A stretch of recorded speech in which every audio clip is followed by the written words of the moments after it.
Hello, everyone, and welcome to this week's Q&A from the Inspired Learning and Earning Group of Home Education. And so we're looking and helping you with the questions that you've asked on our page, that we've seen on other pages, that other mums have told us about, that have been asked on their pages. So today's all about deschooling and socialization. So we may start with socialization first. So if you've got any questions, if you join us during this call, or if you've got any questions and you're watching this on the replay, pop them below and we can still answer your questions even after this call. So we're going to just take a moment and think, what would be the reason, if you haven't started homeschooling yet, what is actually the reason, the outcome that you want for your child at the end of their, their schooling, or the end of their, when they become 18? What outcome do you want for your parent, for your children? So sometimes we think about in the moment. I mean, I know when I brought my boys out of school, we were just talking about helping them to learn to write more and increase confidence and help them focus. And it was only going to be a temporary thing and then go back to school. And when we decided within 2 weeks that we actually loved this, I may not have thought as much. In fact, I probably thought more about it when they were bored and when they were youngsters, on what I wanted what sort of life I wanted them to have later on, or how I wanted them to have the life of being happy and healthy as they grew up. So think maybe about that as we're speaking about socialization and deschooling. Just reflect on actually what you would like for your children, what's important to you, and maybe in the context of that, the ladies here can answer some of the questions. So today we've got our beautiful Cara back, our constant on these calls, and we've got guest Tamara Kidd, who I've spoken with at the Australian Homeschool Summits for 2 years now, I think. So I love that. And Natalie, who I've just met, been homeschooling for 4 years. We've been homeschooling for 6, and cannot believe in Brisbane we haven't crossed paths, but we've crossed paths online. And she was very encouraging to one of our group members this week. And I went, oh, she's a good egg. She's got a good heart. Let's get her onto the call to help all of you people considering, all of you mums considering, and families considering homeschooling. So, who is best? Seeing Natalie, you may need to go soon and then come back in. Maybe if you give a definition of socialization, and then we can all add to this definition of what socialization actually is, because it seems to be a big concern of the mums coming out of school that they may not have that, or not enough, or What's your definition, Natalie? The way I think about socialization actually is probably more to do basically with how to be in relationship with the people around us. And so for me, socialization doesn't happen first outside of the family. First, socialization starts in the family unit. It's how we engage with each other respectfully, and how we navigate conflict, and all of the conflict resolution skills that we need to use outside of the family. First, those skills need to be built inside the family. And so when people talk about socialization, really, to me, what they're talking about is how to have relationships. And we learn how to have relationships with our family first. And so if we can teach our children by demonstrating with the people around us and our friends and our family, if we can teach them by role modeling really good relationship communication skills, then they're learning just by being around healthy relationships. And so to me, socialization doesn't happen in the schoolroom. That's a very contrived and stale and orchestrated environment. It's not natural by any means. And, a child who's not outspoken is never going to feel like they have a voice in a classroom. That was me when I grew up. And so that's not a natural situation. It's not something that can be duplicated once they leave school. And so I guess socialization for me, in a nutshell, like I said at the beginning, is how to be in relationship with the people around us. Wow, that's and that in the context of who you'd like to, what you want for your child in the future, obviously great relationships and supportive relationships. So that's really important. Tamara, what have you got to say about that as natural parenting there? Yeah, absolutely. I just resonate with that so much. We've got a Montessori kind of tradition as far as like our base of our home education. And it's natural parenting, but it's a continuation of the attached parenting, which is about relationship with your child and connection. And for them to have a voice and to be able to speak up in the family and hold their own place, and respectful relationships as well, mutually respectful.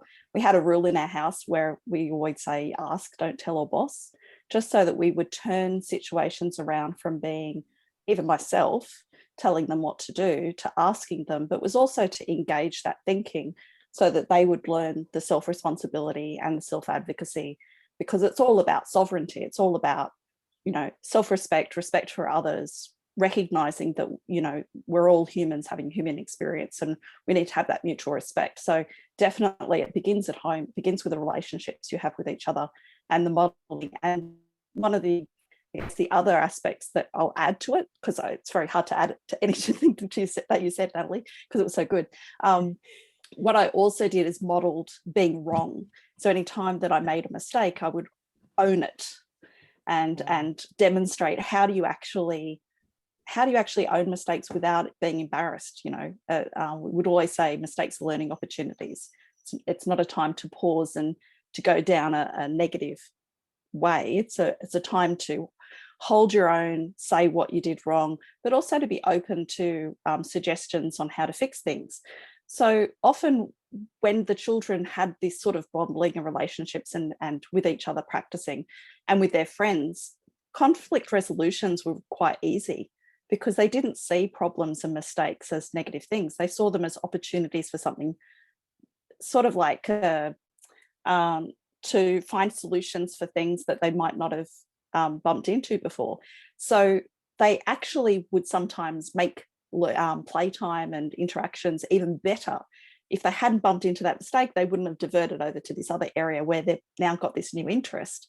So we've got plenty of times where, a home ed day would go throw up in the air, because I go to present a lesson very early on in my 15 years that I did home education.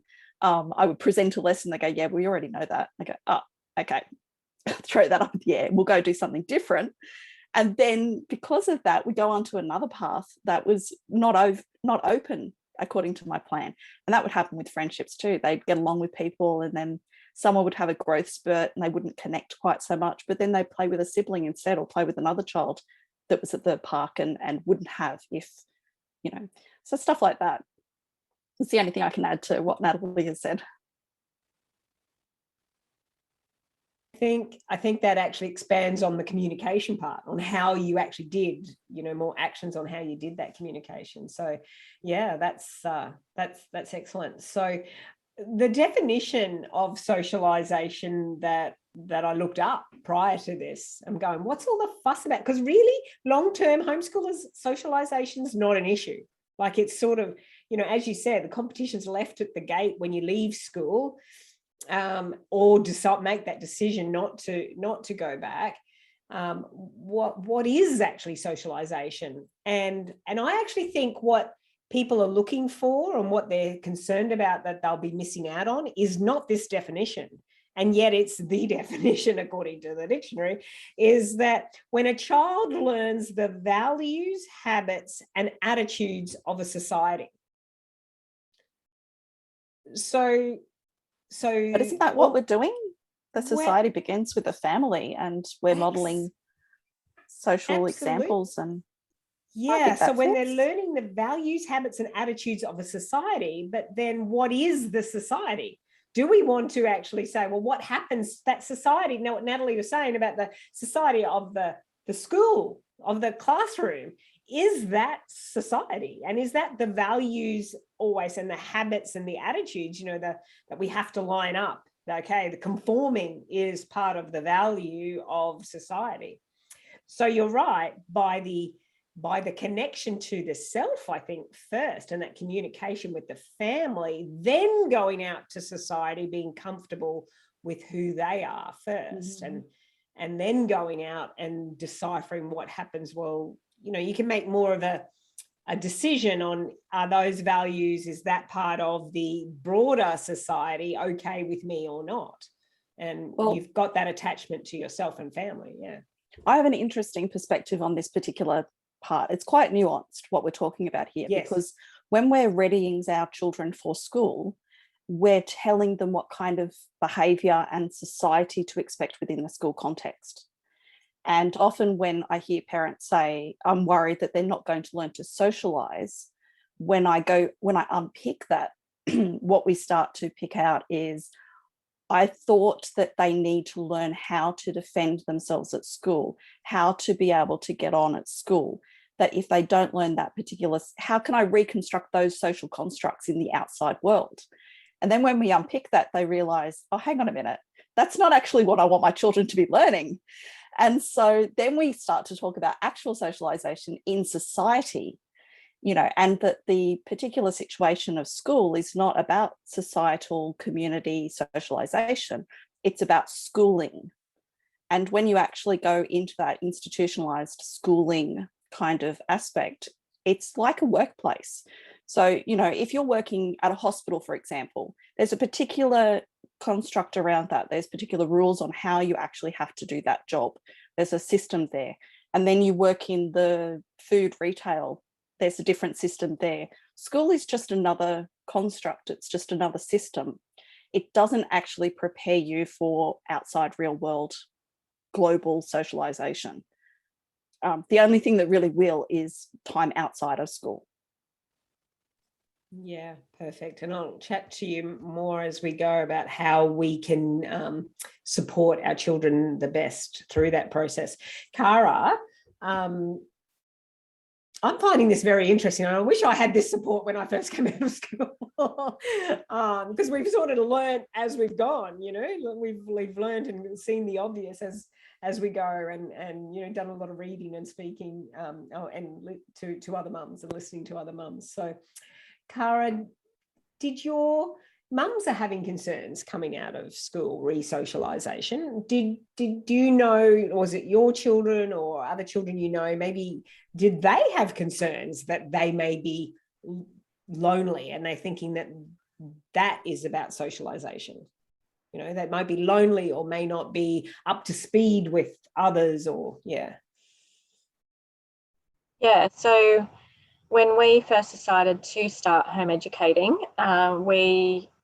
this was in New Zealand, before we'd even put the forms in, we connected with the home education group in our area and went to a couple of activities during the day that were available. This was back 2014, and just got to know a few people and just sort of ask how it sort of really works. I guess just sort of did some research. But for our kids themselves, no, they didn't say that they had any concerns. What I noticed straight away was just that they relaxed and that, you know, they were able to breathe as such by having them go to activities. And most of the activities in New Zealand, it was so exciting. You know, we were going to I forget what they called the ladder, but it was basically 200 steps. Like we went on walks going up outdoors, 200 steps up this amazing hill, and then we got this great view of the whole area. And then we would go to, we would learn all about Māori culture and that sort of thing, with everybody being there. And we went to some great, exciting places. So our kids, they just saw it as just from bonus to bonus, and yeah, they didn't have any issues at all. Great. So so they just met the friends as you went. So you looked at what was available to them, because based on what Natalie and Tamara was saying as well, that you can almost say, well, okay, first step is get it right within the family, get their relationship right with themselves before they go out. So what does that mean? When will they be ready? How will they know they'll be ready to go out to events and things like that? So but that seems like contrived. Like I don't think any of us actually thought about, well, you're not ready yet, so we can't go out. So I'm just being bit devil's advocate here, thinking, oh my gosh, okay, now I know what socialization actually means. Does that mean we really have to work on it in the home first before we go to events? And what you're saying, Cara, no, before your forms were even in, you were going to homeschool events straight away. For us, you know, Josh, we came out temporarily, I think I said before, and Josh was going to go in the last term of his grade 3. He was 8 years old. And he was going to go in there, and Matt was going to go in the week after, the year after, back into grade 7. And the reason why Josh wanted to go then is that he only wanted to be 2 terms away from all these friends. He said, no, I want to go back to my friend's mum. He started being concerned they actually need me, because he wasn't the bullied or the one that was, he wasn't bullied. He wasn't the bully or the one that was bullied. He actually protected the ones that were bullied. So he actually calmed everyone down, saying, we've played your game now it's time to play your game. And he said, so what's going to happen to this girl and this girl and this boy? And, you know, no one will be there. Like, he's 8 years old. I know. And so he said, I need to go back. My friends will miss me. I'll miss them, you know, and he actually thought that was friendship as well. So, and as I said, within 2 weeks, we all decided to stay home. And he only said the other day when, you know, we were teeing up to meet another friend actually online because they were lonely, and somebody reached out and we were connecting the mums together and getting, you know, it all teed up to meet. And he said, Mum, you know, my problem is actually I've got too many friends now. I don't know who to choose on who to play with now, and who to do this with and that with. I've got so many friends, and they are all real great friends, like amazing. Like there's, you know, there was one, you know, where there were a few kids online, and there was one new one, and he just dropped off and walked away. And this one would be, normally if it was just the 2 of them, would be very sensitive, with one just needing to get up and walk away offline. And Josh is going, it's all right, he's just got to do his thing, we're all right, we'll keep playing.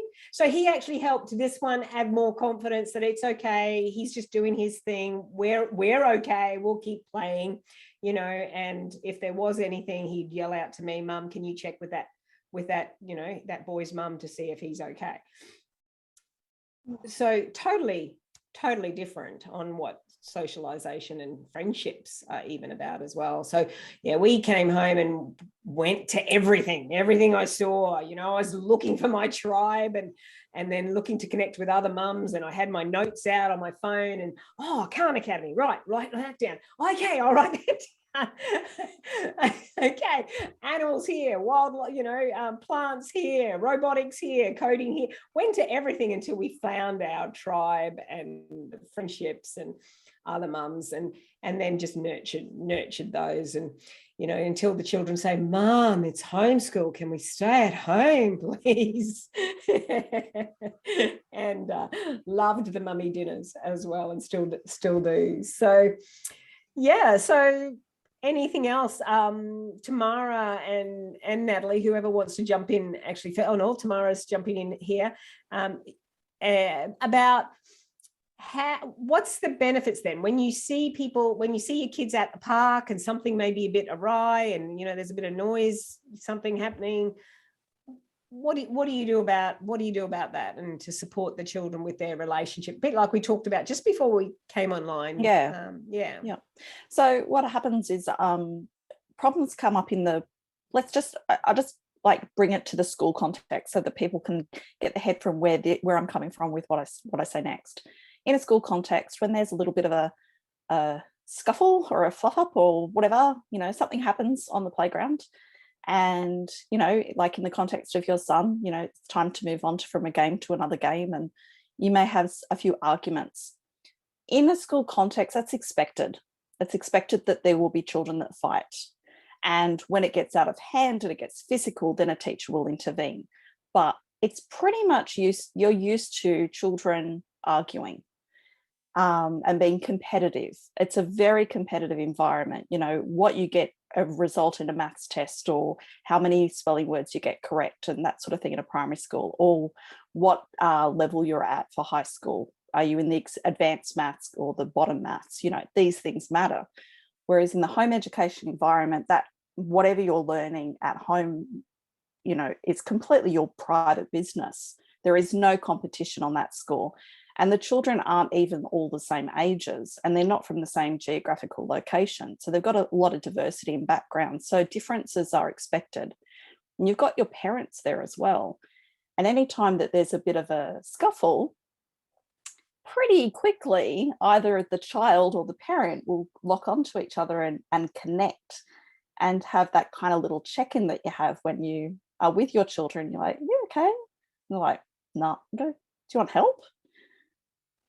So they go, oh, no, I'll sort it out. And you kind of sort it out, but you're not necessarily going to get into a huge big fight in front of your parents or in front of that other child's parents. You kind of temper a lot better. You bring down your temper a bit. It's not about fight. It's not about survival. It's about cooperation and getting back into the game. So often when it does get to a point where they can't handle it, then they will bring in a parent. And it will either be a child running to the parent, or the parent comes up and just stands a little closer to have an eavesdrop and will then help when needed. And it depends on the parent of how quickly that advancement happens. Often, if you've been home educating for a while and you're very relaxed about it, you trust your child, you could be sitting back away from it and going, well, yeah, they'll come to me when they need me. Yeah, it'll happen. It'll be fine, And your child will come over and go, this is the problem. And you go, well, have you tried this, this, or this? And it's then becomes adults and children having a discussion together, and you model how you speak to each other and respectful relationships. And that same thing as what Natalie said, it starts with the family first. Then it becomes 2 families or 3 families all speaking together. And we're like, well, this is how we resolve this thing. Well, we think of a number 1 to 10, and whoever's got the lowest number goes first, and then you have turns. Or no, that's not how we do it. We all discuss it and then discuss the resources and discuss what's logically the best thing to do. There's all these different strategies on how to have conflict resolutions. So we end up sharing different parenting techniques with each other as well. And part of that is understanding that each family is different, and we have more respect for each other's differences of families, which means, again, the differences are brought up and we have respect for differences, rather than the competition and the almost assimilation into having to be the same, or there's something wrong with you, or you're the weird kid, or you're the, whatever. If you're not matching in a school context, it stands out. In a home ed context, it's a bit weird to be the same. We're meant to be different. So it's completely different. It's like chalk and cheese, really. The way that you resolve conflicts in a playground is very authoritarian usually. It's very, it has discipline part of it. Whereas in home education, it's more of a self-discipline. It's more of a respectful relationships. It's a lot of self-work. What you were talking about before is, sorting out yourself before you go out to the rest of the community. There's a lot of personal development in home education. One of the things I help parents with is tracking whatever outcome from curriculum or syllabus from the state or Australian curriculum, what outcomes people are actually covering so that they can jump through the hoop for rego. And it's so easy to pass all the PDHPE personal development stuff just through getting out and getting together and having park meetups and things like that. So much personal development. So, and you're right, with home days, when are we going to be at home is a big thing. I was doing 7 activities a week when I first started. It was ridiculous, but I was trying to find my tribe as well. It took me a couple of years to find a tribe, actually. And I started a group locally because I just couldn't find my tribe. So I created it myself. And now we've got 350 people in that group. So yeah, so it's a sort of a situation where there's a misnomer on what kind of socialization you have. It's a lot different. And then how social it is. My son's got 3 different groups, completely separate groups of friends that he has. One is a home ed group. One is from TAFE because he started a TAFE course. And then the other one is from an online that started off in chat about a game that they all really liked. And then they got on and played it, not Fortnite, which is interesting because he's one of the rare people that don't like playing Fortnite. And yeah, they're actually from all around the world. He's got a friend from Korea. He's got a friend from Where else is it? America, there's a friend from there, and they're from all over the world, all different ages. So yeah, terrific. Thank you. Personal development. Are you talking about the personal development of the child, or what about the mum? The mum, because parents, yeah, the parents, yeah, not definitely, yeah. No, personal development of the children will just soon. Like the Easter egg, like in a video game, you'll have Easter eggs where there'll be hidden surprises that the developers have put on for real good gamers, where they discover that behind the left rock on the 3rd level there'll be something special. The Easter egg for home education is that you don't get teenage rebellion. If you started early enough with home education before puberty, what you get is young adults, you know, from 10, 11, 12, tweens, just as they start to really blossom into who they are and they want to advance themselves and they deep dive into some sort of project that they're passionate about.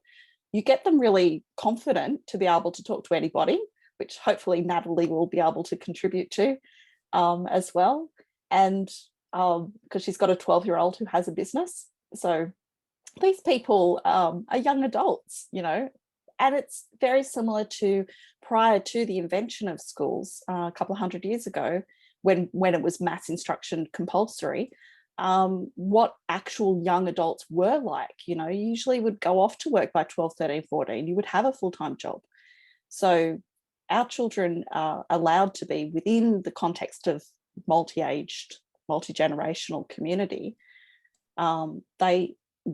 They don't do the teenage rebellion that you would do if you were in a high school, if you have to raise your hand to get permission to go to the bathroom when you're 16, 17, 18. You know, if you're old enough to vote, but you still have to raise your hand to ask permission to go to the bathroom, it's a bit, yeah, there's an extension of early childhood that happens in school. It's a very artificial construct there.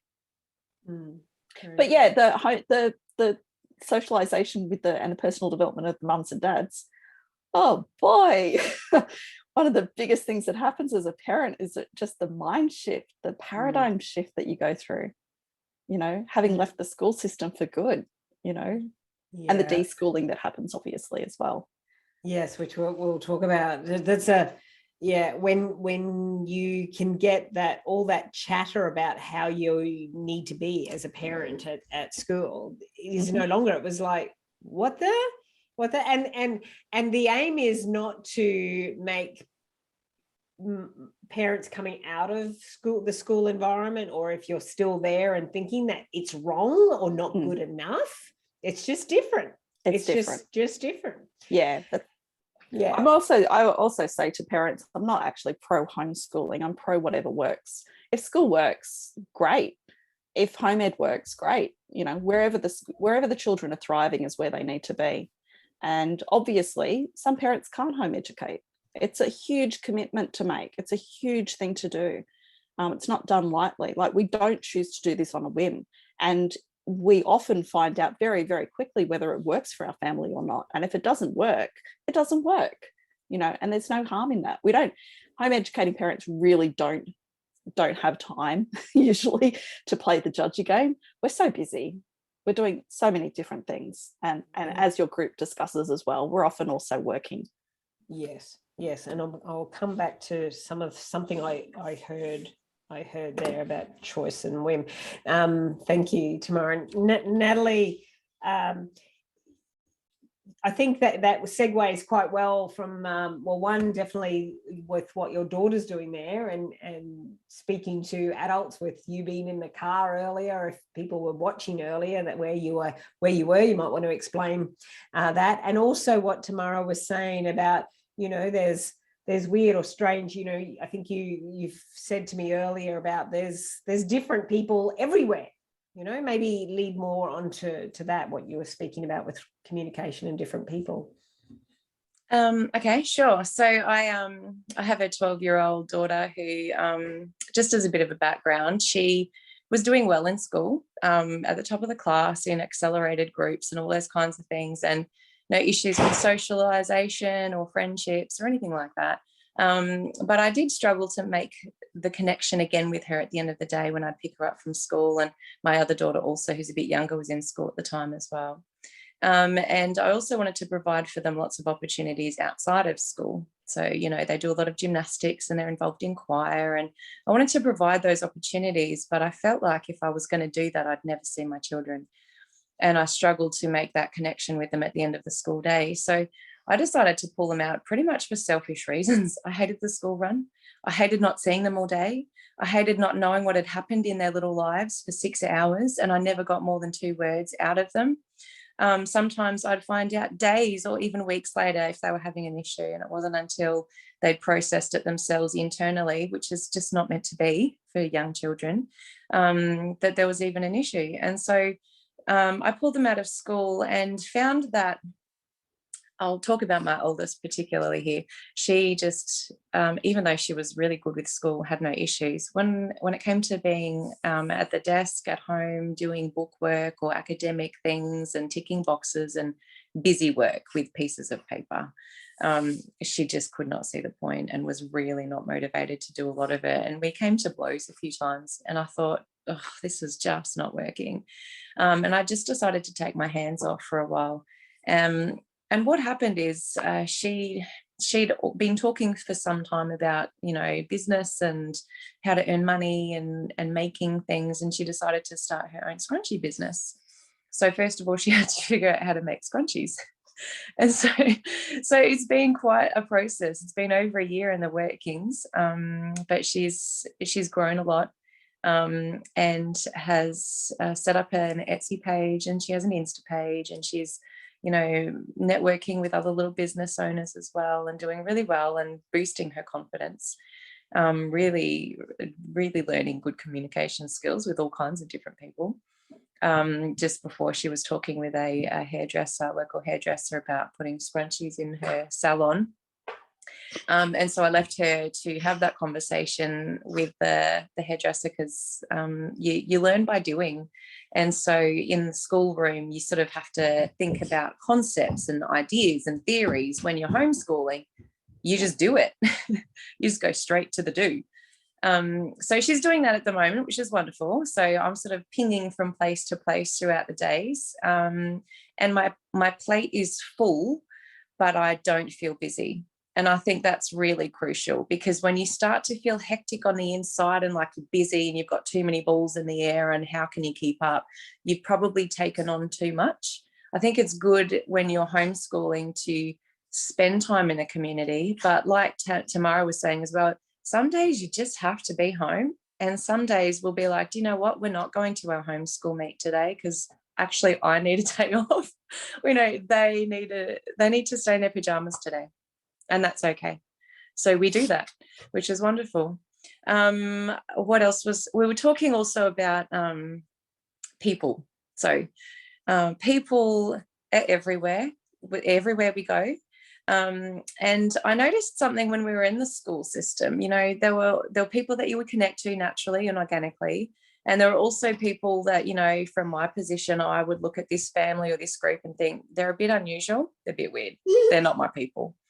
And it's interesting because homeschoolers are often associated with weirdos, those weirdos over there that are homeschooling. And my opinion is, having done both and spent equal amounts of time in both, there are weirdos in the system and there are weirdos out of the system. And sometimes those weirdos are your people, and you are, you find your people wherever you are, whether you're out of the system or in the system. There's going to be people you don't mesh with and people that you do. And so this concept of, everyone who homeschools is a weirdo is wrong, because if you're gonna play that pitch, half the people in school are weirdos too. They're out there. You just don't see them because you might pass the parent at the school gate, but you never spend time with them, so you don't realize their level of weirdness. And, they probably would consider me to be weird, because we all have our own, define normal. Really? Is there such a thing as normal? I don't think there is, to be honest. You just got to find your own weird and be comfortable with that. And so homeschooling is wonderful because you actually get a much more choice. You get to find not just individual friends for your children, like what happens at school, but you get to find family friends, where all 3 or 2 or 1 or whatever, how many kids you have, just gel with another family, and they may not even be the same ages. They don't have to be. And that's the other thing about homeschooling. Sometimes when we go out to homeschool events, my oldest is playing with kids 2 or 3 years younger, and when my other one's playing with kids 3 or 4 years older, and then they might flip it. And it's wonderful because they're learning from everybody, not just the people who were born in the same year as them. Yeah, did I? Yeah, very good. Find your weird. Is that the quote of the quote of today? Very good, thank you. And it's, I mean, even that is just it's full, it's light, is no competition, it's just, you know, no judgment, it's just, it is, this is me, you know, that whole, this is me, take me, this is my tribe, take them. Yeah, very good. I don't know if any of you got experience. I went to a social event at the museum on Friday, and there was a family there, and Matt, my oldest, wasn't with us. He's 17 now. He's at the music industry college. But this was him when he was younger, that he stood back and watched all the kids, seeing what that he did that when he was at school too. If he went to birthday parties, he stood back and watched. At school in lunch hours, he was the one that went to the library, and he came home and said, "Mum, my friends just don't get it. They just don't get books." So I thought he loved books. And when he came home, it was all about, no, like the best thing about coming home was that there's no more chaos, Mum. So he went to the library just to get away from the chaos.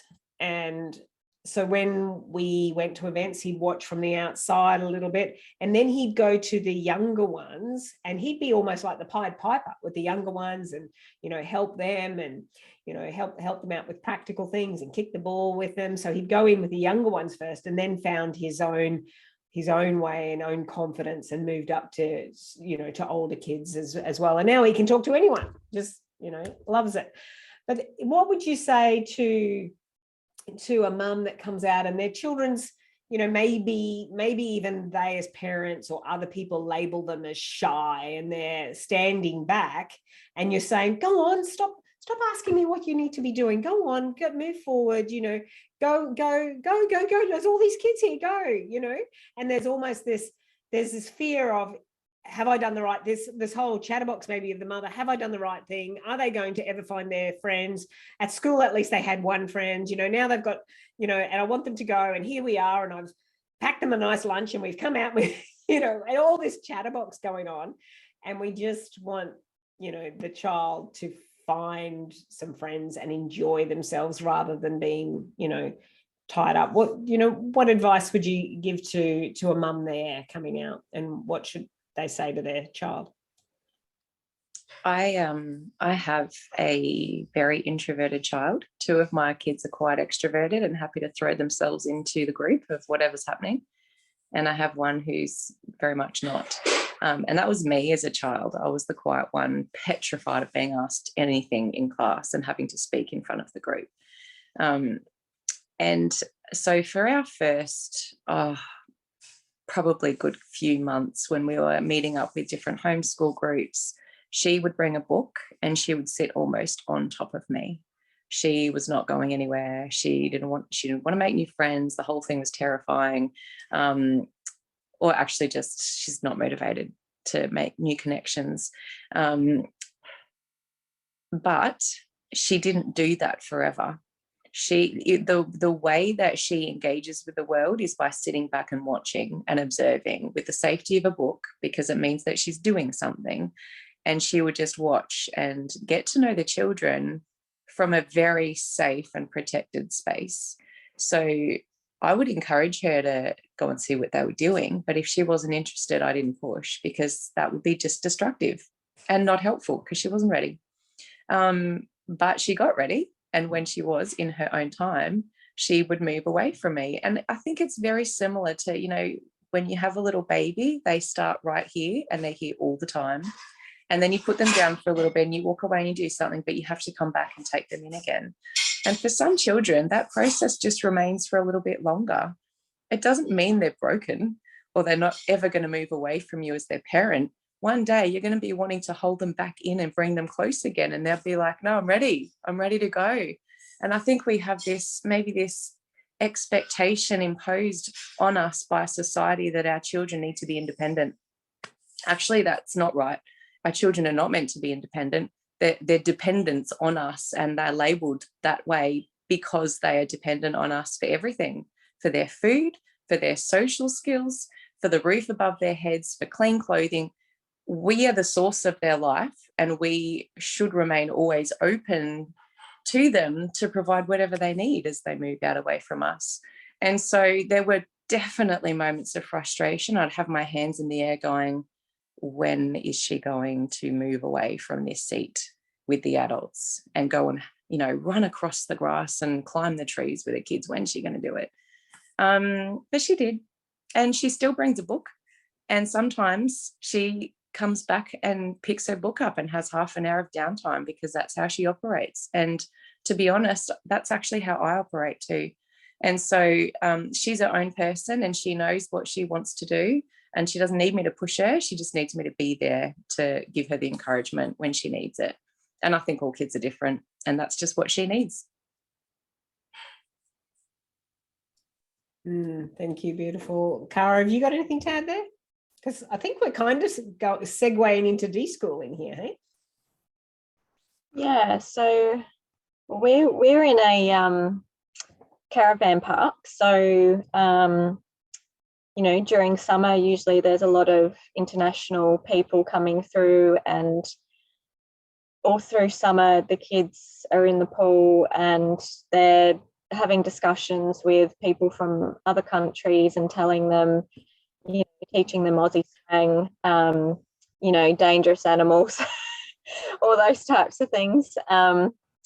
And learning from them as well about, England or, Korea or, wherever somebody's from, those sort of aspects. So on the socialization sort of side of things, they have, it's constant socialization where we are. Sometimes in New Zealand, they were not standoffish. I think or shy. They were just really happy because they had been bullied while they were at school, at that particular school. And so when they could just go out and go for bushwalks or learn about culture and talk with other kids or run with other kids, those types of things, they were just so happy to be there. And they learned very quickly that, not so much in New Zealand because it was more of a small, regular, consistent group everyone would go each week, but where we are now, quite often the mix of people that come at different times would be different because, someone was sick this week, so they didn't come, but this other family came. So they very quickly got used to going up, going, "Hi, my name's Bill. Do you want to come and play?" Or Angel, or one of my children is a little bit more of the shy personality when they were younger, but that was more in relation to some of the conversations. They didn't want to sit in a group and talk about, how they did their hair or the latest in eyebrow colorations or makeup or, those types of aspects. They just found that incredibly boring. And so they would rather sit with the adults. And so they would sit, which Tamara would know as well, because most of the time we would go. My daughter was always there. So she would just sit and just listen to adult conversation and learn, or as she was just sort of moving through that stage, then joining in as well. So from those sort of aspects, no issues there really. The deschooling aspect, when my daughter was younger, because she had a learning issue that hadn't been discovered at school, what had happened is when we started home education, she believed at that point she would never read. It was just something that is never attainable, and so why bother trying, because it's just something that she will never be able to do. which was heartbreaking as a parent to have that. But so what we did is at the beginning of our home education journey, we took about 3 to 4 months where we literally did not pick up a pen, paper, any of those sort of aspects. It was only hands-on learning. So watching documentaries, making, you know, almost blowing up the kitchen, making crystals, and not quite, but and yeah, so we just did all that sort of stuff. And again, with the, you know, being in a different country because we're from Australia, you know, going to places like 𝓗𝓬𝓬𝓬𝙁 and going to a park and dipping your feet in a thermal hot pool, which is free, and then watching the bubbling geothermal mud pits, like that's super cool. So we just did all those types of things in the 𝙊𝙤𝙬𝙬𝙧𝙙𝙨 glowworm caves and all sorts of things. So we just did all that. And then I remember she started noticing signage when we were driving, like either, you know, the supermarkets, like Safeway, which was I think Woolworths here, or yeah, well, Countdown, I think that's, anyway. And so she would start reading packets or trying to read packets, signage around different directions. And then we were in a op shop and she asked for a book. And for me, it challenged me because it was a book, it was a child's novel. So it was, I don't know, maybe, you know, that thick. It wasn't too thick, but it was on a topic which I didn't really agree with. It was sort of like a scary haunted house type of a theme. But I sort of picked it up and had a look at it. And then I just had this thought in my head. I'm like, are you serious? What are you doing? She's asking for a book. Buy it. So I just bought it. And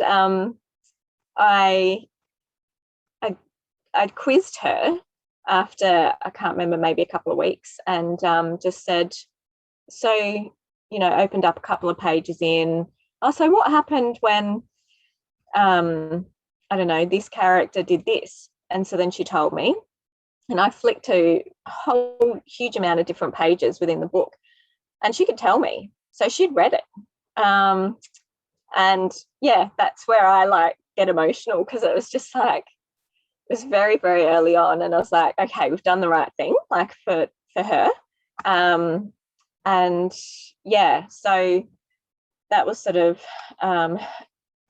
taking away my expectations and what I thought she should do into what was actually right for her.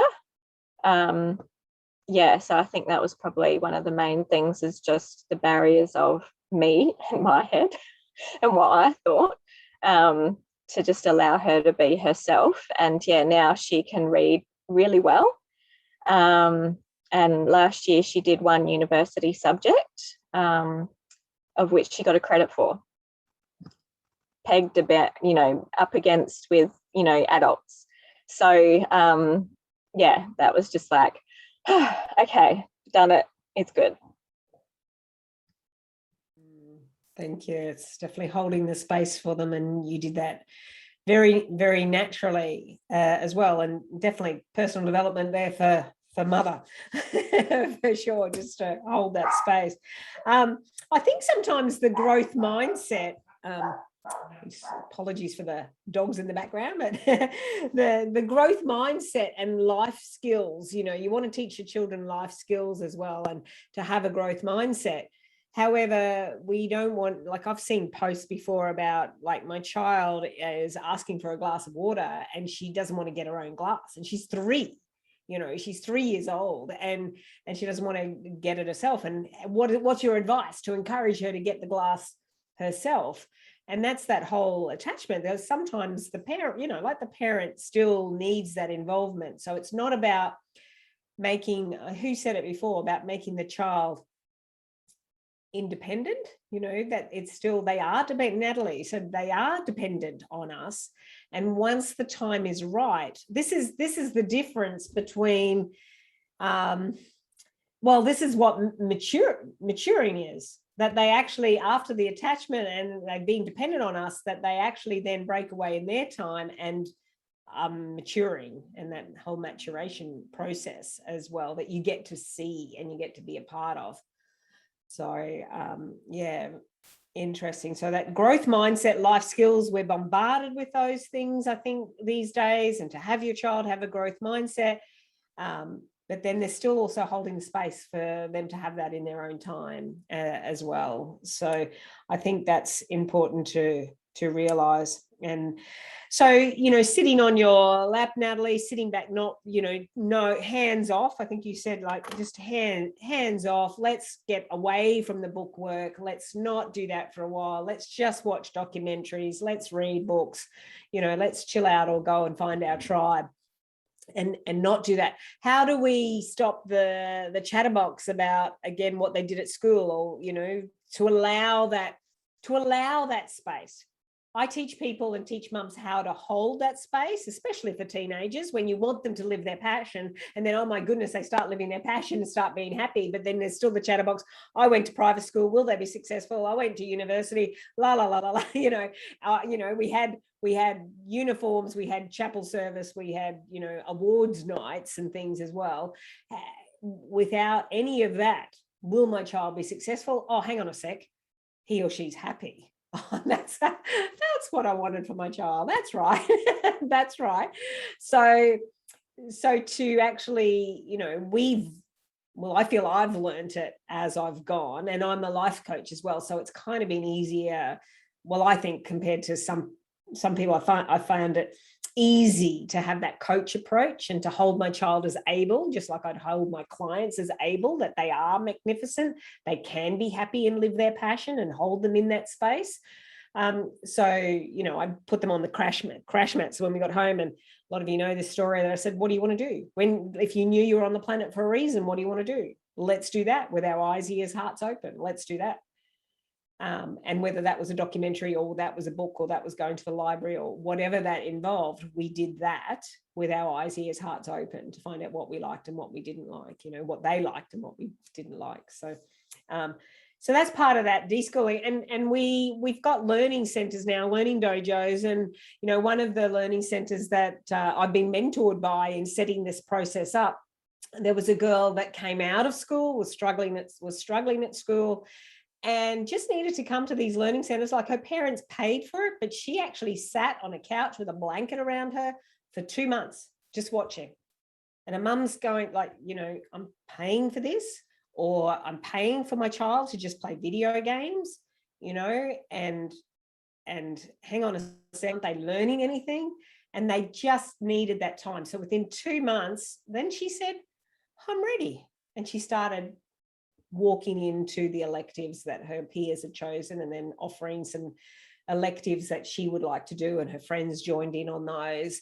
And she is now, the biggest spokesperson for self-directed learning and self-education, but her parents actually went through that 2 months and paid that money for that time, and that's what we do, even when they come home, let alone a learning dojo, so you can have some time to work also, and that there is some socialization in an area where you don't have to be there as well. Then what happens, but the whole self-directed learning journey is respected as well. So if parents are struggling, and we're going, people in the US are seeing this as well. So mothers, when parents may be struggling to connect, or may not even realize they're not connecting with their child outside school. I got just in the practicality of, gosh, oh my goodness, they've got scouts, they have got choir, they've got youth, they've got all these activities, swimming after school, as well as homework. When am I actually going to teach my children to pick up their bath towel? You know, when am I going to stop picking us up? When are they going to have time to lay the table and they have the homework and everything? So I was like, purely from a practical perspective, when am I going to teach them life skills, let alone, because they're so busy, you know, there's speech and drama and there was also many things. But how do you know, or how do you help a parent connect to their child, or even know that they haven't been connecting, that they've just been doing life, and yet it hasn't been wrong? Like we're not judging here at all. It's just, you know, helping when they start feeling this. Yeah, Tamara, you've got something to add there. Yeah, I talk with parents about this all the time. It's one of the main reasons people book a consult with me, is because they just feel like they're not where they want to be as parents on their parenting journey. And the connection with the child, that very first time when you first had that baby and that child first came into your existence, they're suddenly they're in the room, and you connect with their temperament and you get to know them as people. And what you want to do is, if you feel disconnection, is to sink back into that. And it might mean going and sitting in their bedroom from their bed and seeing from their perspective what their life is like. What is the sound of the kitchen from their bedroom? What is the sound of the house and the humming? Like really get into their world, and also to allow yourself what I call, Montessori discusses this, you need to leave your ego at the door when you become a Montessori teacher. You're part of the furniture. The children use you, you're part of their world. And so what I say to clients is that I know you have a lot of fears that have come up, but your fears are like filters. You're not going to be able to see your children clearly if you put those fears between you and your child. So can you, just for a moment, even for 20 minutes, just leave your ego and your expectations and your filters at the door and just sit in their world and find out what their world is like from their perspective, because their view on you as a parent is a lot different than what your view of you as a parent is, you know. And so many times the fears that you have are unfounded. You may think, I'm such a bad mum, and then you listen to your child and they're like, no, you're a good mum, you're fine. It's this that I'm having a problem with. And you're like, oh, wow. And you thinking it's about you is sometimes the biggest hindrance to your parenting journey, is because you're so used to the chastisement that, you know, expectation from society or your own parents, or you haven't really recovered from your own childhood or your own school experience, and all these fears are coming up. And as a filter onto your children, all you end up doing is recreating all of those same fears. You live them out again. If you can, for a moment, just put that to the side, and it's a fast track to getting over a lot of this stuff, is just to sit with your child, get them to tell you what their life is actually like, and you then recalibrate on what reality in your world is really like, your family. And the other kind of productive way of doing this as a whole family is to organize a weekly meeting at whatever time of the week is convenient for your particular family, where you sit down for a good 20-30 minutes and always have snacks and drinks available at the table, and have something to write down, usually a diary, and just go through what's the week leading up. What's it look like? When are we going to be out of the house? When is food going to be bought? What do you need to, you know, what do you want to add to the grocery list? And what kind of social interactions do you want to create for that particular time as well? What do you need me to organize? What, you know, you want Thursday afternoon completely undisturbed. Okay, I'll write that down. And everyone in the family is there, so everyone gets up to date on everyone's business. So you have the whole family supporting each other, with the communication is such a good quality in that situation, where you're really responding to each other and getting on each other's on the same page as each other. So it cuts out a lot of confusion of what's going on in the week, and it's a great opportunity to have a laugh, share what's happening, connect as each other as well. And the other thing I often will say to parents when they feel this is to book in a time with your child, make an appointment. And that particular meeting is a really good opportunity to say, right, would you like some mum time this week? Would you like me for yourself, or whatever you want to do? And they might say, yes, I want you to play Minecraft, or I want you to watch this movie with me, or I want you to read this book to me, or I want you to whatever, and you write it in your diary as an appointment, as important as it is to have a client appointment or a doctor's appointment or any other appointment, and to let them know that they are important. And the flip side that you get from this is often when they have that booked appointment, they leave you alone for the rest of the week because they already know that they're going to have undivided attention from you.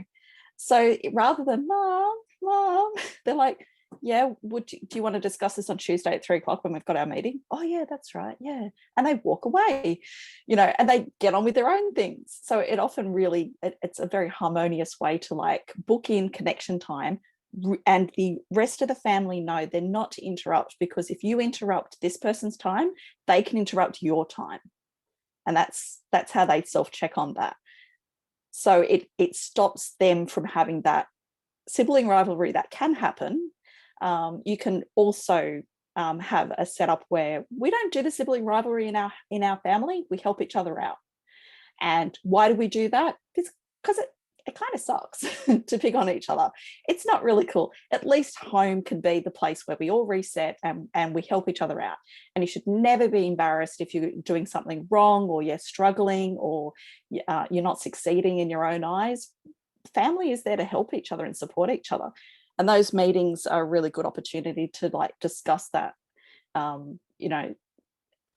and the private matters that you don't want to discuss in front of other people can be during those appointments. So you can have some privacy wrapped around that, because often a child going through something quite personal doesn't want to discuss it with anybody else except that primary caregiver. So that's a way of like doing that. As far as like the picking up around the house and doing all of that, one of my things I've said with my children is I'm raising you to be adults, not dependent children. You are dependent children, but that's not your future. And this is the kind of, unless you're willing to go and share house with someone who's going to act like your parent and they're going to pick up for you and you're willing to pay the money for that, I don't think this is the trajectory that's going to work for you long term. But they also, because we had Montessori and it's helped me to help myself, and anytime they were wanting to do something themselves, I would support that. And I would make sure always the food is in the fridge or the cupboard where they could reach it, and their bowls and plates and everything was where they can reach it. And when they're ready to be independent, they were supported to do that. And it wasn't necessarily forced at all. It was always, and if you feel thirsty, this is where your cup lives and this is where you can get a drink, and you're welcome to get your drink yourself, and that started from when they were 2. So by the time they were 11 and we all had our own dirty hampers and they had clothes that needed to be washed, and I would say, do you still need me to wash your clothes for you?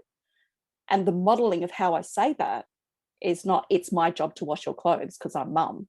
It was, well, these are your clothes. It's your job to, do you still need me to help you to get your clothes clean? And they go, probably not. I go, yeah, well, you've helped me with washing before. Do you want to do the washing of the clothes? And I would help them, and they would know how to use the washing machine. And as soon as you know how to do something yourself, you don't get help unless you ask for it. So it's not automatic. So it would be that they go to the washing machine, they'd forgotten, what do you do next? So they go, oh, what do you do next? And I go, well, have you put powder in? Oh, no, I haven't done that. So they put powder in, and then they might remember the rest of the procedure, but otherwise I would be there helping them. And eventually they'd know the procedure without any help. So they would just do it. They'd run out of clean clothes. So that was their signal to go and wash their clothes. So from 11, both of my children have washed their own clothes. And it hasn't been because I forced them to. It's been because at 6 or 7, when I was saying to them, do you still need me to wash your clothes for you? And they had their own dirty hamper. It was all sectioned off. So it wasn't a big family thing, which often the mum ends up washing the clothes. Some dads do, but it's more than often it's a mum job. And any of the cleaning up jobs is often the mum job. That's fine when they're babies. But as they're able to pick up their own things, if you're saying, well, it's your toy, you played with it, we need to put it back. We need to put it back where it lives before, only take out as many toys as you can put back. How many is that? It's only 2. Okay, well, we can take 2 toys out. And they understand the rationale behind that, and you're engaging them in the process. That's another way. And I often find, Heidi, I don't know if you found this, but when you bring them home from school, a lot of the time that you have at home is just being able to navigate around to the house and do stuff. Like make your own food at lunch. You know, it's not a packed lunch anymore. No, you go to sleep when you're feeling tired. If you want a nap, you have a nap. You know, if you want to stay in your pajamas because they're comfy and you're just going to sit watching documentaries, that's what you do.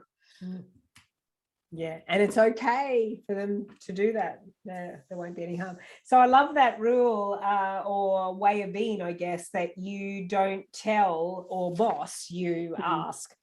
That's great, because we've got the two rules, two guidelines, you know, make a mess and clean it up. So you made that mess, clean it up, but that's also even an emotional mess. So let's talk about it. Let's sort that out. And the other one's look after hearts, minds, and bodies. So, you know, that's nice for your heart and your mind to actually be asked rather than boss. You know, it's not nice to be bossed or tell, and yet still be ready, you know, when there is something that the family has to move quickly. But usually when there is that connection, you've got that, you know, that family bond. If something happens, you're all in there anyway. You all know, you know, if you've had the family meetings or whatever. We don't have family meetings as such, but with boys, you know, we have, I guess I have the private meetings when we're in the car, you know, beside them. And the family meetings, we do those sorts of things around the dinner table at night, and we say, well, what was your best thing today? You know, what was the best thing you did today, and why was that? And you know, I'm always last to be asked because there's usually 5 best things. They go, oh no, I can never decide. So we have a bit of a laugh about that. So yeah, so anything, Natalie, did you hear anything? I'm not sure if you can have a chat if you're driving again. And we're going to have a session, definitely we'll have a session in the future Q&A on how to schedule your time, how to get the juice out of the time, how to not feel bad and show up still on a Zoom call and contribute to the community, even if you're driving around. So, I've just dropped the kids off to my husband and now I'm a free agent, so I can go to work now.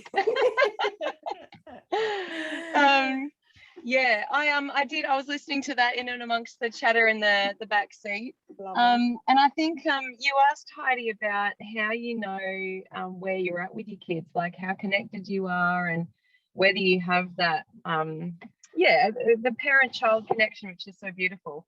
And for me, I guess the first thing that came into my head was one of the reasons I decided to pull my kids out of school is because I felt like our communication was very much one way. I was always barking out orders like, have you got your shoes? Have you got your hat? Where's your bag? You know, it was like a barrage of words from my mouth to their ears. And there wasn't really a lot of time for them to say anything meaningful and to go deep in conversation. It was all like surface level, just managing stuff. And I don't thrive on that kind of communication. And this is my family. Hi. What you got going on? I'm just in the middle of a chat. Hello, family. Hello. Hello, family. Hi, family. Hello. Bye-bye. Bye-bye, family. Love you, bye. Okay. And so what I really wanted to do was find a way to communicate with my children on a deeper level, not just on the weekends because we had time, or not just, you know, in the last 5 minutes before the day ends and they're in bed and everyone's exhausted, but, you know, throughout the day, in the morning when they woke up. I wanted to create more space for connection. And I think that one of the ways you can tell whether you have that connection or not is basically the shared dialogue. Because as a parent, we have to give our children instructions because they're still learning how to organize themselves and get ready for things and be on time and organize their bag and all those kinds of things. And so a lot of what we do is instructing our children and helping them to do that. But I found that there wasn't a lot of space for them to then respond to me with how they felt about how they had to pack their bag, or it just taking them out of the system and removing the hustle of the school routine from our days meant that they had space then not just to hear instructions, but to think about them, and then we could talk about them. And, you know, actually my kids had way better ways of doing a lot of things that I hadn't really thought about, because I just was trying to get 3 kids out the door on time. But they're not the same person. So I don't have 3 clones. I have 3 unique individuals, and they deserve to have the time and space to respond to me about the instructions they've been given, and also to let me know whether there might be a better way to do it, or whether they think perhaps we could do it in a different way. And particularly my eldest and I, we're quite different, so her brain just functions in a different way, and often I'd give her instructions and she wouldn't do it, not because she was blatantly disobedient, but because in her own mind that wasn't the best way to do it. Yeah. So she did it. And, you know, it was amazing to watch her grow into herself in a way that she could never have done if she was still just following instructions from.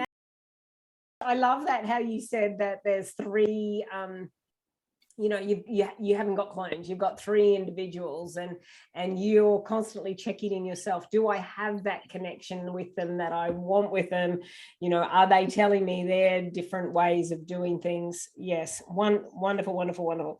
Now, Cara, Tamara, or Natalie, what suggestions, based on, like, I brought my kids out because I was told one was not focusing and one wasn't writing, and then, you know, we went from there. And then I realized if I knew this way at the beginning, they wouldn't have gone to school anyway. So I felt blessed for the reasons that presented themselves and the awareness that I had to say, well, this isn't working, let's do something else. Tamara and Cara, you took to Cara, I think your children, one of yours was being bullied. So that wasn't okay. So you took them out. Tamara, I'm not sure why, but there's other reasons now as well. So, and really, if I can say, some people may have lost their jobs at the moment. And sometimes I've spoken to those people who have lost their jobs, or I've heard them in the past saying that they actually didn't enjoy their job and they're happy. And once they've got over the shock, they're actually happy, and we can pivot and finally do what I want to do, or finally be at home with my children. And I think some people have talked about school that way too, the school system, that, you know, all this rushing around, be barraging at the children every morning, get your books, get your library bag, all of that. I don't enjoy it, but they actually didn't choose or make a decision, or, you know, that liberating decision of moving out of school. And so now there may be a values misalignment, or values reasons about health and well-being, and it might be temporary that the children are coming out and then go back. But, you know, what would you say about the way they move out, and then what socialization might look like when they come out now, and the deschooling process? Because we're not in lockdown as such. When you decide to homeschool, it's not about a lockdown school at home.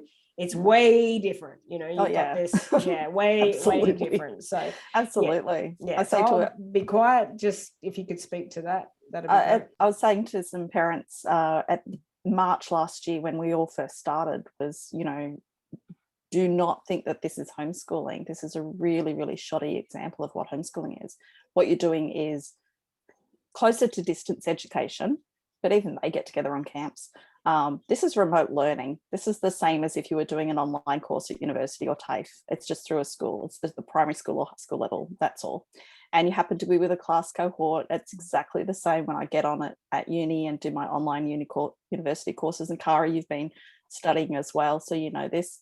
There's no difference. Whereas home education is completely leaving institutions altogether, which is part of the deschooling that you need to do, is that once you leave that artificial construct of how to learn within this particular framework, which was designed around human management systems, where children were referred to as human capital, and the amount of investment that you put into your human capital is what you get at the other end. It's a factory-based system, which is why you stay with your aged cohort, is because it's a lot easier to track.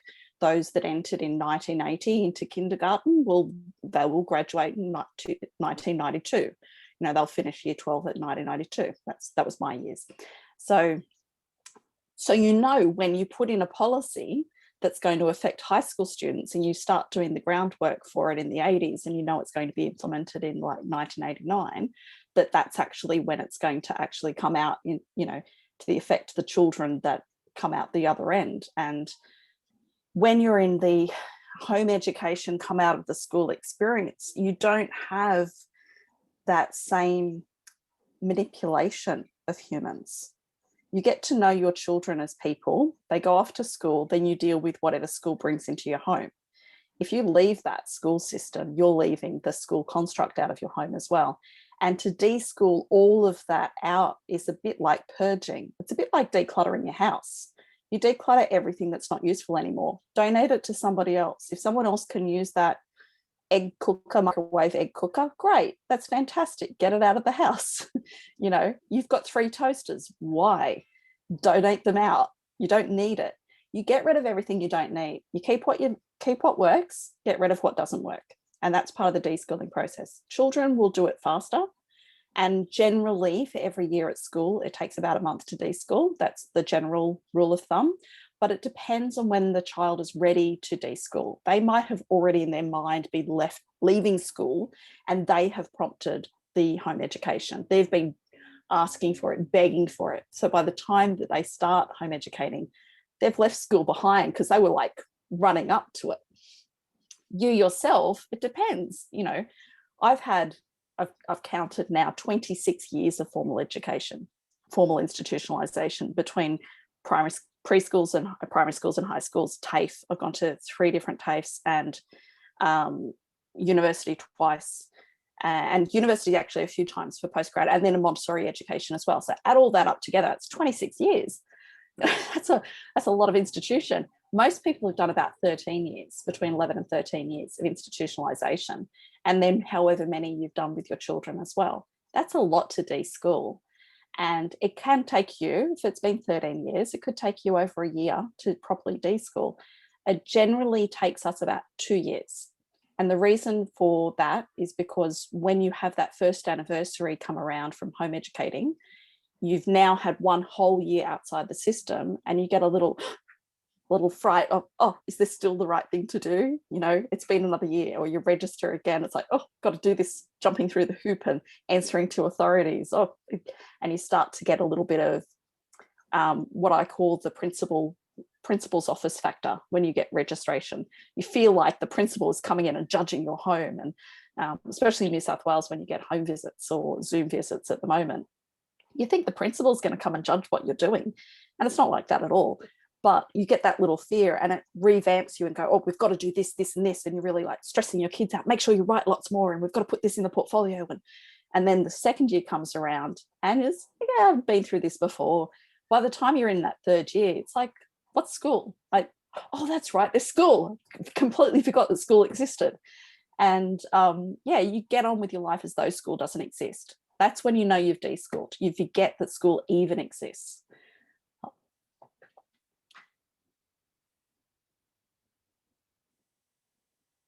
Cara, thank you. Tamara, thank you. Have you got anything to add to that, Cara?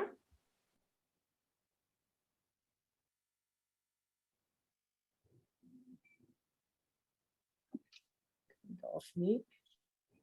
She's frozen. Maybe she's frozen there. So just if you can come back to us when you can, Cara. What I mean, by no means is this accurate, maybe, or complete research, and that's one thing. That there were 2 bits of advice that Joshua's grade 3 teacher gave me when we went away homeschool. Whoa, sorry, that's my eldest ringing me, because it was on airplane mode, and I just put it on so I could look up what the definition of de-schooling is. And we've got here that it was invented by Austrian philosopher Ivan Illich. Yeah. So today the word is mainly used by homeschoolers, especially unschoolers, to refer to the transition process that children and parents go through, which you alluded to there, Tamara, that we could be going through the de-schooling too. And I don't think I've added it up to, I think it's about 16 or 17 years. And then the little courses along the way, but formally about 16, 17 years of schooling. So that they leave the school system in order to start homeschooling. It is a crucial process that is the basis for homeschooling to work, in which children should slowly break out of their school routine and mentally develop the ability to learn via self-determination again, and find interests to decide what they want to learn in their first homeschool days. Years. Depending on the type of person and time the child has spent at school system, this phase can last different lengths of time. So some people have got weren't sure, we've been talking about it now, what actually deschooling was. And sometimes there's behavior challenges in that time too, when, I don't know if you've had it when you've had some even personal growth, when you've had an awareness and you actually don't know how to be. I'm going, well, this is the new me, but people haven't seen me this way before. So how am I meant to be? Because this feels good, but this is what people are used to seeing. So that whole, who am I meant to be, even with my, our parent peers, our neighbors, and our mums and dad, like our family, the grandparents, etc. How am I meant to be? Because, I'm letting all of this go now. So yeah, that's part of what deschooling is all about. And some people are saying, putting up on sites, is it okay if I just leave school and deschool for the next 6 months?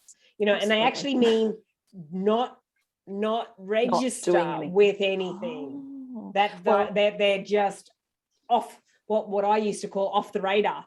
Yeah. I think it's really, definitions are very important. And one of the things with unschooling is that there's whether you're unschooling or not unschooling, sometimes people get quite particular about that, get quite what we'd call precious about it a little bit. So there is completely not tracking your children whatsoever, not registering, not making them do anything. They can go to sleep when they want, they can eat ice cream when they want. Some people call it radical unschooling. Some people call it unparenting, where you're not actually engaged as parents. If you are truly unschooling, you are mindful of everything that your children are doing. You're bringing to them lots of opportunities for them to do things, whatever they're interested in. All it means is that you yourself are not using some sort of framework and system to organize for your child everything that they're doing. So if your child goes to a news agency, picks up a Excel workbook for maths and says, oh, I wouldn't mind doing this, great, do it. If they want to purchase it, you purchase it, and they do whatever pages they want. What I say is photocopy the pages you want to actually do, leave the book untouched so you can sell it as a secondhand book later, because often you won't fill up the whole book. But if they've chosen to do that, that's still if they're an unschooled child and they're choosing to do it, it's still part of unschooling. Now, some people might say, no, but that's a school-based material. It's like, so just because schools happen to use it, it was designed for a school, doesn't mean you are prohibited from using it. What unschooling just means is the mindset of I have to do this and I have to do that in order for me to be a learner. So you were learning how to feed yourself before you were learning how to talk, or you were learning to talk at the same time, but before you could talk in sentences, before you could write your own name, you were teaching yourself how to feed yourself. We teach ourselves all the time. Learning is a natural process, and returning back to that requires, if you've been into a school environment, it requires removing I have to do this in order to be a learner, anything that's come from school. No, you don't have to. If you choose to do it, that's a different thing. It's all about self-advocacy and choice. Yeah. So that bridge that's where deschooling happens? That's where deschooling happens. Just in a nutshell, just mindful of time. You just ask yourself a question. Am I doing this based on a fear that I'm not going to be good enough, or that I am missing out, or that I'm competing, or that I have to tick a box? Do I have to tick a box? Am I doing it for that reason? Or or if that was removed from my life, would I genuinely be choosing to do this? And if you're saying, from my true self, I am genuinely wanting to do this, it doesn't matter if school does the same thing. But when you bring your children home, often you will do a school at home because it's what you know. It's not a bad thing. It just is part of the process of deschooling, is that often you will copy what's at school. Eventually you will find it doesn't work, because if school worked, you would leave them in school. Yes. You bring it home, eventually it will start to crumble. You're like, I really don't want to do this anymore. And think, yeah, I don't want to do this either. Well, what do we want to do? And that's where you start to go, well, do you want to watch a movie? Do you want to watch a documentary? Do you want to go for a walk? Let's go ride our bikes. Yeah. What I would do as a deschooling reset thing for the very beginning of every year is we would go down the local beach, because we live in Newcastle, so we're like close to beaches, beautiful beaches. And we would go down around the time that everybody has gone back to school, like all of the year levels have now gone back to school, and they're probably in roll call. And we would go and get an ice cream and sit at the beach and have an ice cream at the beach. And it was for two things. It was empowering because we were choosing this choice, and at the same time we were having gratitude that we had the freedom to have this choice. And we would have massive empathy for everybody who doesn't have this choice. So it was a way of getting my children's brains really empowered that what are we doing for this year? You know, you have complete freedom. We're reflective of the fact that school has just started. So we're mindful that there is another option called school where you don't have a lot of freedom. Yeah. And it really gets them into that, all three of us, it would get us into that headspace, a deschooled headspace of what can we do this year? Yeah, absolutely. Wow, there's the question. What can we do this year? Natalie and Cara, just I'm mindful of the time. Do you want to just a minute summarize, bring it home? Suggestions, inspiration for new mums as well. There we go, in 30 seconds. All right. Yeah, I'm happy to share just the value of deschooling and taking your hands off, and just I think to me what deschooling is finding what your culture is like as a family without school. And you can't do that until you're out of the system. It doesn't mean that you're not learning, and it doesn't mean that you don't have some kind of routine. It just means that you're finding a fresh version of the family, and it does change. It changes a lot when you're together all day long. And it's like anything, when you do something different, there's growing pains. You know, change is uncomfortable. Anything worthwhile doing though is worth being uncomfortable for, I think. So I did notice that there was, you know, different dynamics in the relationships between my kids, and there was friction at times, and everything took a little while to settle down. So it's not a matter of choosing to opt out of school, leaving the system behind, and then coming home and it's a fairy tale forever, because it doesn't work like that. It's still hard at times. You still have warnings where it's just hard to get anyone to speak reasonably to each other. But the value of creating that space to find your new, fresh version of your family without the school system, it's worth doing. It's definitely worth doing.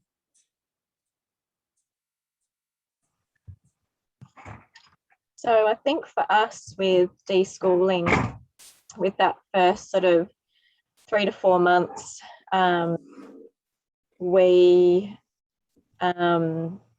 just watch documentaries and things like that. But I found that I learned a lot from one of my children about animals, because that was what they were mostly into at the time. And also just, I don't know, just being a parent, learning to relax, and just reading, you know, if you've got any hesitations with anything, I would quite often put up a post, or I've seen other people put up a post in your local Facebook groups for homeschooling. This isn't working. It feels like nothing's happening. What do I do? And one of the times, of course, is messaging Tamara. And Tamara's like, it's okay. It's fine. You know, maybe your child is thinking about what they want to do in life. So have that conversation, have a chat. And I think one of the, looking back sort of over the years, one of the benefits is that one of my children really likes drawing, and so they did a lot of drawing with their deschooling. But that meant that by the time they got to about 12, they were selling commissions of people's pets to people, and some of that was family and friends, and some of that was to people in New Zealand. An artist who is actually very famous in New Zealand actually has one of my daughter's pictures, so of her bunny. So yeah, it means that they can then choose what they want to do and what they love doing, and then they become an expert in that area as well. Perfect. So thank you, ladies. We trust that you have all, you know, the listeners to this Zoom, if you could just put what value you received from here, what resonated with you, what questions you still may have, and we can answer those in future or below, wherever you might see this link.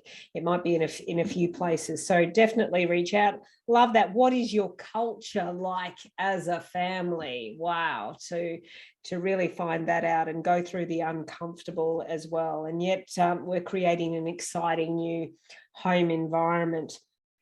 Needing to ask questions, reach out, put a post out on Tamara's site, you know, if you find Natalie and Cara and myself on our site, and definitely below this. So reach out to the community. Yeah,